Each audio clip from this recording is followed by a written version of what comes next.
it's Laura with Following the Paper Trail, and I have 3 kits that I'm going to be putting up, and they are all to make a flip mini album that I'm going to be teaching on Ustream on April 16th. It's a Friday night.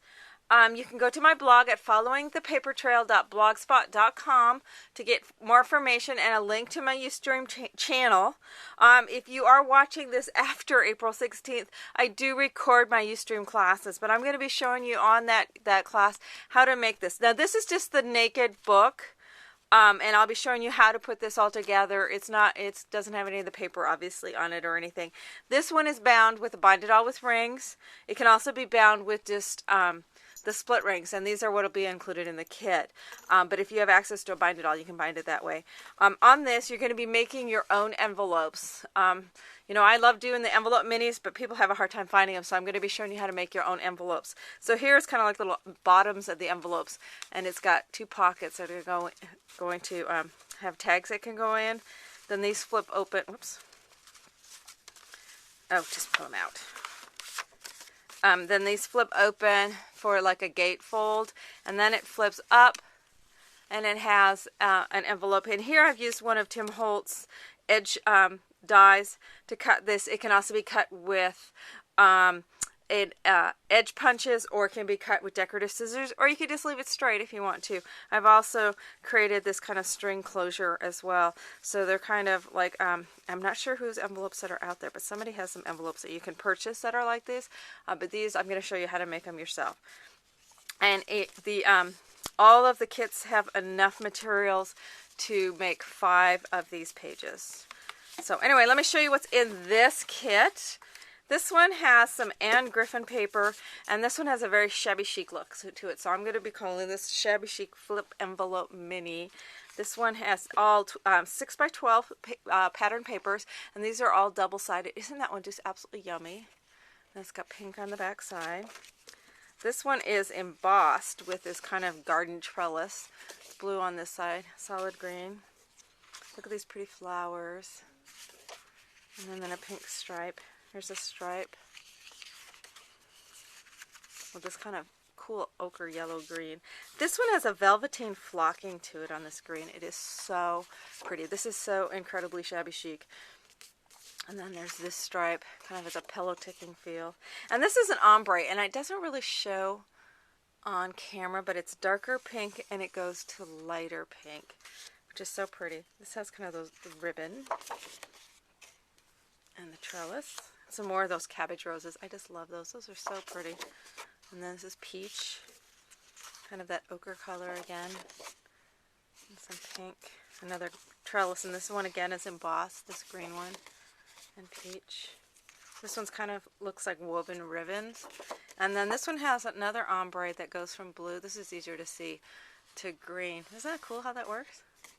And then another green flocked one with blue on the back. Those are all, these papers are just so pretty. And then there are 6 6x6 cardstocks that can be used for tags or whatever you want to use them for. I don't want to spread apart.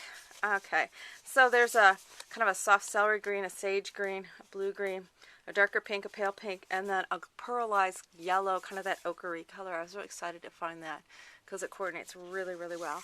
So those are in there. It's going to have one of Tim Holtz's bird cages in it, and I did the bird cage in a black light cardstock, and then the birds in just regular cardstock. I'm going to use that on my cover. And along with that cover, some of the flowers, I've got a yellow, pink, and a cream rosebud silk flowers. I think those will go real pretty. Some more silk flowers in pinks and the greens. Some Prima flowers, some cream ones. You can leave them white or spray paint them. Oh, good grief. Use your glimmer mist. So we got blue, pink, and yellow as well. So lots of flowers. And then there's a couple of baby green ones, and then a whole handful of these little eensy weensy tiny little yellow daisy-like ones. So bunches of flowers. There's also some little crocheted embellishments. There's kind of this flower and a bow. Those are all in there. There's a little charm that says love. There's some bling in pink, green, and white. Some paper clips, some colored ones and a heart-shaped one. And then there's some pearl brads, larger brads. Then there's a whole bunch of buttons and brads and colors that coordinate perfectly with this. Then in the ribbons and laces and stuff, there's some white crocheted lace. There's some pink little rosebuddy looking kind of braid. There's some white pearls, and these are those ones that I like that have the flat back to them. Then there's this really pretty ribbon braid. These just go so good. There's this aqua, the darker green, pale yellow, pink, as well as that lighter green. So just really fresh, springy, would be a really pretty Mother's Day. It's also going to include, I haven't cut this yet, it's going to have the string as well as the brads to make the pages here. So you'll get the brads to do those circles.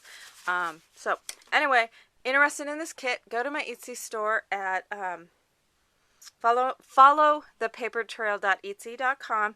You can also go to my blog, and there's a link there to go to it. So anyway, this is one of 3 different to be able to make this mini album. And so if you're interested, go check it out. I don't have very many of any of them. These are just real small quantities this time. So anyway, talk to you soon. Thanks.